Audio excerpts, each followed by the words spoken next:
Welcome everyone to the Recovery from Relapse meeting of Overeaters Anonymous. Today is July the 15th and I'm delighted to welcome Karin H from Canada. Karin first came to OA in 1989 and she was originally from near Toronto but now resides in Ottawa. So over to you, Karin. Thank you. Hi, everybody. My name is Karin. I'm a compulsive overeater. And thank you for asking me to come and speak. So I came into OA in 1989. So I guess that's 36 years ago. It was May of 1989. And well, why did I come here? The last house on the block. I was 60 pounds overweight. I was a sugar binger, could not stop eating. I was I was hitting my kids. I was having trouble with my relationships. Um, I I think I was living in the bedevilments. Where are the bedevilments? Page 52. Page 52 in the bedevilments in the big book. It says, we were having trouble with personal relationships. We couldn't control our emotional natures. We were a prey to misery and depression. We couldn't make a living. We had a feeling of uselessness. We were full of fear. We were unhappy. I was living in the bedevilments, but I didn't know that, of course. All I knew is I was 29 years old and I couldn't stop eating.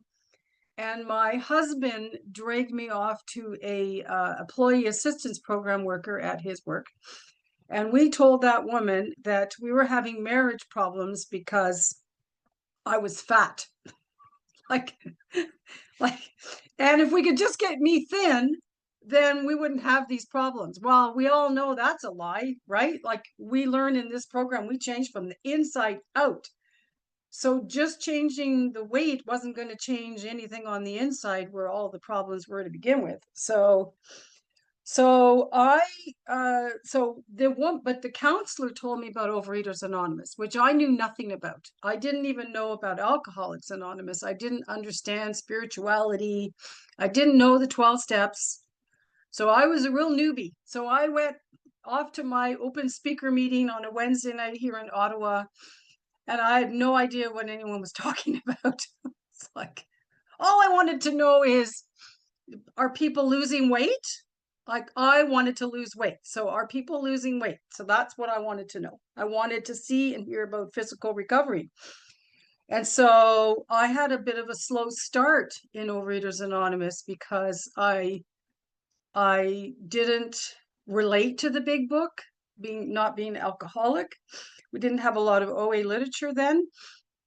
But also I said I was 29. I mean, I still kept thinking I could do it myself. You know, I just a little bit of self-knowledge and I'll be fine. I can fix it. And so I didn't get abstinent until the 13th of September 1991. So I had quite a bit of on and off time in the fellowship.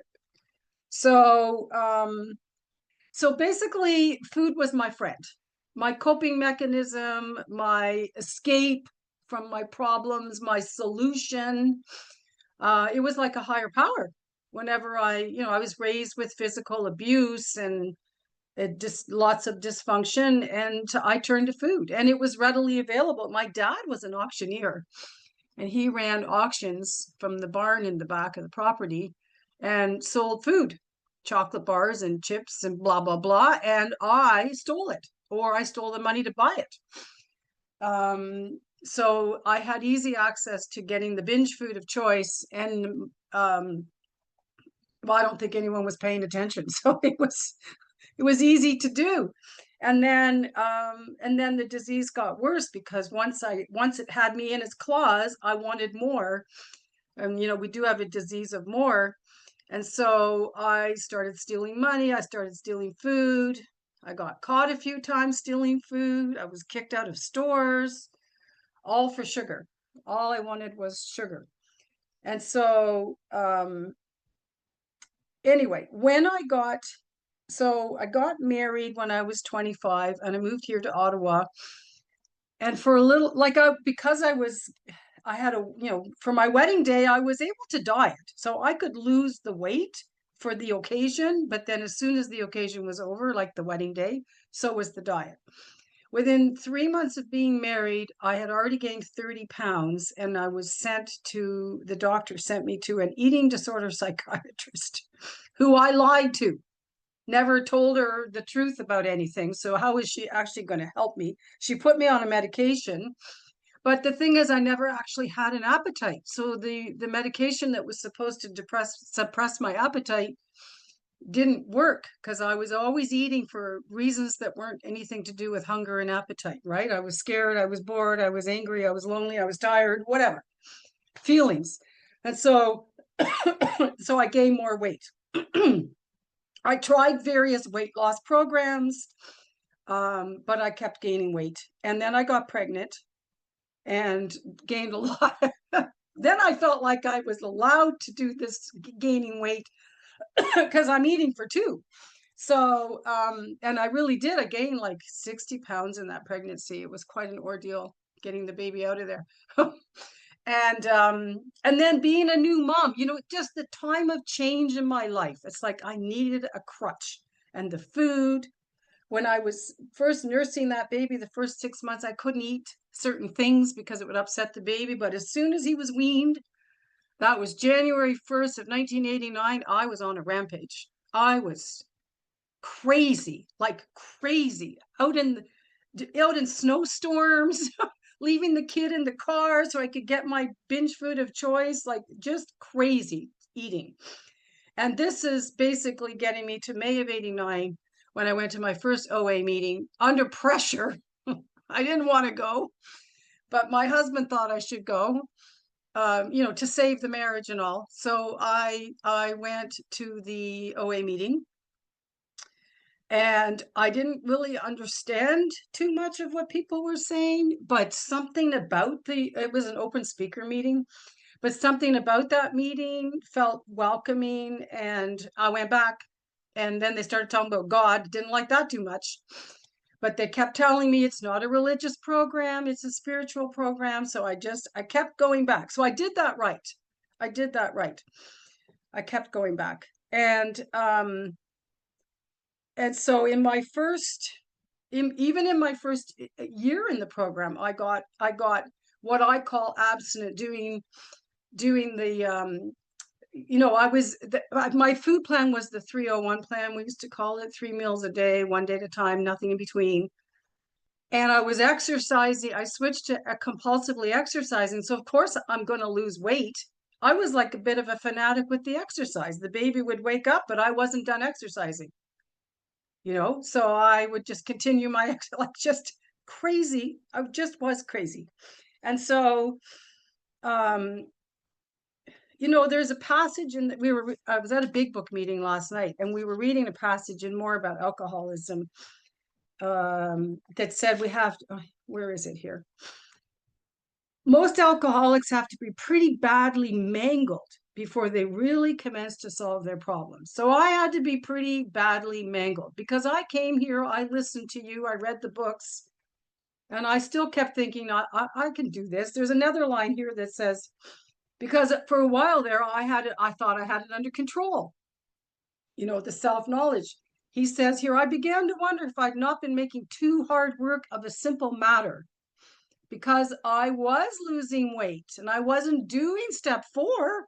I was doing the OA waltz, step 1, 2, 3, 1, 2, 3, 1, 2, 3. I didn't want to do step 4. So I had to hit a bottom. So there was almost 2.5, almost 3 years there where I was in the fellowship, but not really in the program. I was using the tools I liked, the easy tools, like going to meetings and talking on the phone, but I don't want to do any writing or reading or talking to a sponsor. I'd rather just keep it, so I was, so I didn't get abstinent right away. So I, like, there were periods in that almost 3 years where I believe I was abstinent, my definition of abstinence, but it wasn't working the steps. So nothing really had changed. It was more of a physical change.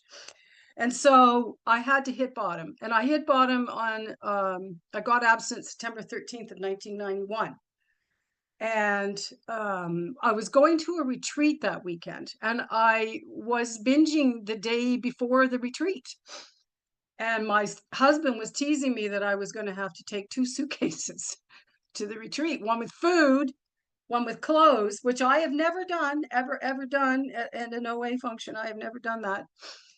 But I think it really hit me, the unmanageability of my life, like the pretty badly mangled. I'm hitting my kids. I had a daughter in there too. So I have 2 kids. I was trying to get away from them all the time so I could eat, like sneak eating, constant. It was just, I'm sorry I get emotional about it, but it's good to remember this. I never want to go back to that. Never. So at times I used to think maybe somebody else should be raising these kids, because I am not a good mom, because I'm so into the food and I couldn't stop it. So I went to that retreat with like that was a new beginning for me, that retreat. I got on my knees that night and I said, God, help. And then I got on my knees again the next morning and I said, God, help. And I went to that retreat with honesty, open-mindedness, and willingness. And I listened and I talked to people. I got everybody off the pedestal and I started talking to them like, how do you do this? I don't know what to do. And people will help. People helped me. So that was an important thing, was just asking for help and surrendering and hitting bottom. So I admitted defeat. I can't do this and I need help. And so I stopped doing the OA waltz. I started actually using a sponsor and working the steps, using the tools to help me work the steps. And so there's a passage on page 30 and more about alcoholism. It says, we learned we had to fully concede to our innermost selves that we were alcoholics. This is the first step in recovery. The delusion that we are like other people, or presently maybe, has to be smashed. So I'm a real compulsive overeater. I can't eat like normal people eat. I don't think I ever was able to do it. So I had to come to, I had to hit bottom and accept that that's the truth about me. That is the truth about me. And in our OA 12 and 12, in step 1, they talk about the fact that we have an abnormal reaction to food, that we are not like normal people when it comes to food and eating behaviors, that we will always have these abnormal tendencies, and that we need to abstain from foods and eating behaviors that cause us these problems. And then it says on page 5, our eating and attitudes toward food are not normal. We have this disease. So I accepted step 1. I have this disease. And so once I accept step 1, then I had to find a power greater than me, a higher power. And I'm not a religious person, but I believe I'm a spiritual person. And I define God as, I love that fact, that it's God as we understand him, that everybody in this meeting can have a different concept of God as we understand him. And that's okay. We don't even have to call it God. Call it whatever you want to call it. But it's the thing is, it isn't me. It's not me. God is doing for me what I cannot do for myself. And so I had all of those like on and off relapse, that all of in that first 2.5 years, because I wouldn't surrender to step 1, 2, and 3, that I'm really like knowing it in my head that I'm powerless over food, but gut level acceptance. There's a line on page 60 in the big book that says, being convinced. We were at step 3. Well, what is that? What am I convinced of? The ABCs, that I was alcoholic and could not manage my own life, that probably no human power could have relieved, in my case, compulsive eating, that God could and would if he were sought. And so I started seeking, and I had a sponsor who guided me through the steps. I mean, this is a we program. I do not do any of this alone. So anyway, so I just, and you know, the acronym for binge, believing I'm not good enough, that was because I was raised with a lot of that sort of emotional and physical abuse. I can relate to that definition of binge, and that's why I kept turning to the food. So today I believe that I am good enough, and that I, together with the help of, we have a fellowship of people. There's 90 people on this meeting. There's a fellowship of people that support us, but it's the program that changes me. The same person will eat again. I have to change. I can, there's many, there's the acceptance passage in the big book that talks about, it's not the, I need to be concentrate not so much on what needs to be changed in the world, is on what needs to be changed in me and my attitudes. I'm the one that has to change. So, and so change I did. I have had a personality change sufficient to bring about recovery from compulsive overeating. I work the steps through the big book in the OA 12 and 12. I use my sponsor. I do service. I'm, on this meeting today because I met someone at World Service Business Conference who asked me to speak. I love doing service. Where is the timer? I don't know how much time I have, but I'll just keep going till okay, I see you. The other thing I want to point out is step 12 says, having had a spiritual awakening as the result of these steps. And I used to think it said, I'm going to get a spiritual awakening because I'm going to meetings. Or I'm going to have a spiritual awakening because I'm following a plan of eating, or I have a good sponsor. No, it's the result of the steps. And I did get hung up in that at the beginning, because I was an at-home mom with young children, and all of a sudden I get to go out Wednesday night to a meeting and hang out with people my age. And it was like a social club for a little while. I was talking to people, going to meetings. I used to think coffee was a tool because we always went out for coffee. I didn't even drink coffee. It was the fellowship. It was the fellowship that I was wanting, but I'm not going to change because of the fellowship. I'm going to change because of the steps, the program. And so I did not come here for a spiritual awakening. I came to lose weight. I didn't know I needed a spiritual awakening. I did. But I lost weight, but more importantly, I gained life. There isn't much living going on when you're constantly eating food, manipulating and figuring out how you're going to get it without anyone seeing you. And then you got to get rid of the garbage. And it was just like taking up all my headspace. It's amazing how much one can accomplish when they're not in the food. So I am very grateful that I hit bottom back in 1991 and I accepted spiritual help. And I truly fell in love with the big book. Just truly, I love the big book. I find, to me, that's where the directions are on how to work the steps. Here in Ottawa, we only have 3 in-person meetings. One of them is new. Most of the meetings are still on Zoom, which is great. I go to one pretty much every day, but I started going back to in-person meetings, which I needed to do for my recovery. And the one last night was reading the big book, and that's when I got reminded about being pretty badly mangled. Anyway, so I'm 65 now, and I came in here when I was 29. So I've been in longer than out. And I'm grateful I never left, because my life is good today. Like I say, I gained a life. I am on my second marriage. We've been married 19 years. I have good relationships with all of my 2 children and my stepchildren. We're about to go.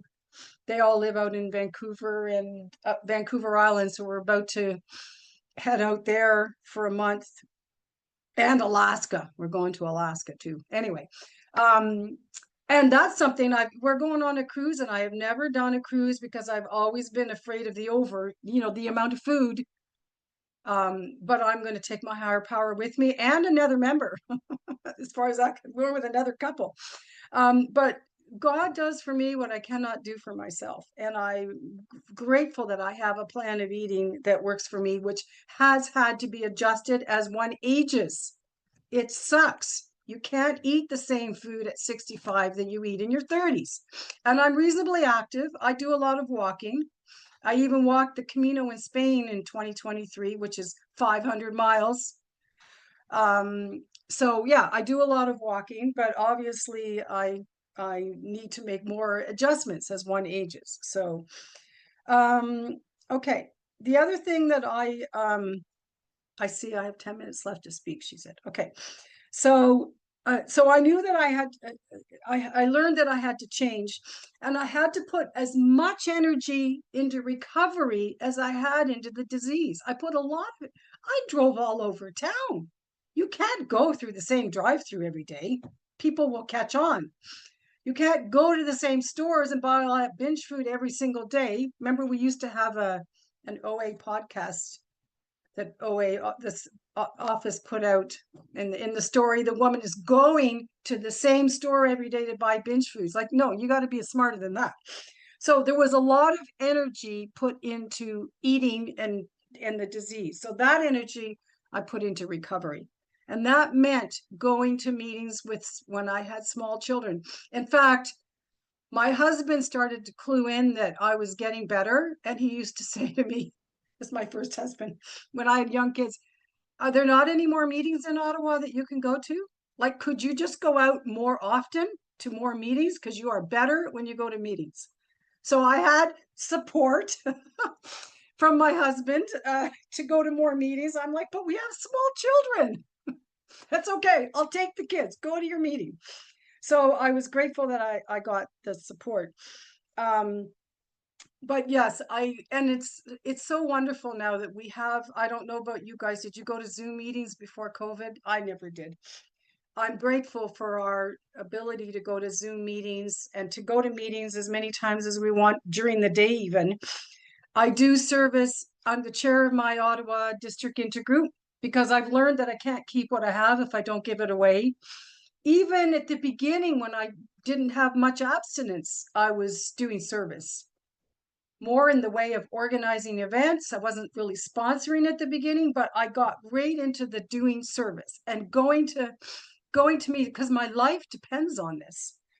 I also do service I'm part of Region 6. And I was the Region 6 chair years ago. I was also the Region 6 trustee for a while. Now, as I say, I do service at my intergroup. But the best service we can do is just sponsoring and talking to newcomers and supporting each other. Because as I say, I can't keep what I have if I don't give it away. And we've all gone through hard times. We've all had stuff we've had to go through without leaning on food, but we lean on God as we understand him. I went through breast cancer. That was one of the main things, and death of family members, etc. And I just rely on God, and God as I understand him. I go to my meetings. After my breast cancer surgery, 4 days later, I was at my meeting. I mean, I was a little drugged up. I couldn't move my arm. Someone had to pick me up and take me, but we didn't have virtual meetings back then. I went to the meeting. I needed to go to the meeting. So anyway, so this program works, it really does, which is a quote from page 88 in the big book. If I can find it here, page 88. It's the shortest paragraph in the big book. It works, it really does. And it talks about how we're undisciplined. And so discipline and structure, I believe those are some of the principles are that I try to focus on today, so that I plan my day with program in mind. Okay. In terms, like I set up my calendar for the week with what meetings am I going to? When am I talking to sponsees? When am I talking to my sponsor? But I have balance. I have balance. And so I feel very, very grateful for my recovery. And if I could just end with one. So one of the suggestions we got years ago, there was a member from New York who came up here to Ottawa to lead a retreat. And she suggested reading 2 pages of the big book every night out loud. Like read it to your husband, to your wife, to your dog, to your cat, or just by yourself, but out loud. And when I did that, I came across this promise on page 100, and I just want to read it because I think it's pretty awesome. Both you and the new man must walk day by day in the path of spiritual progress. If you persist, remarkable things will happen. When we look back, we realize that the things which came to us when we put ourselves in God's hands were better than anything we could have planned.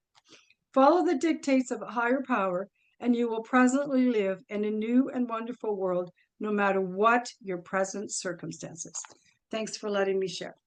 You do have another 4.5 minutes. Oh, so I thought I was done. No. I don't know. Okay, a couple more. This is a very disjointed recording. I guess I would just, there's the saying, trust God, clean house, help others. So really keeping that in mind on a daily basis, spending time with my higher power. I start my day and I end my day on my knees. My children grew up witnessing that. There were times when they were little and my son and my daughter she was a little toddler, would come into the room, and my son, who was 3 years older, would come in and see me on my knees and go, "Mommy's having higher power time," and he'd take her out of the room. So my family's been witnessing my recovery all these years. Thank God. I don't even think I'd have a family if I wasn't in recovery. But yeah, just really relying on God, cleaning house. So I have a message to carry, which means I have to be doing my work, my step work, and then helping other people, doing service. It works. It really does. So I need to keep moving forward in recovery, or I'm going to go backwards. If you stop walking on a treadmill, where are you going? Backwards into the wall. But there's a wall behind my treadmill. I don't want to do that. I want to keep moving forward a day at a time. And it really is just a day at a time. So anyway, I'll end there. Thank you very much for letting me be of service.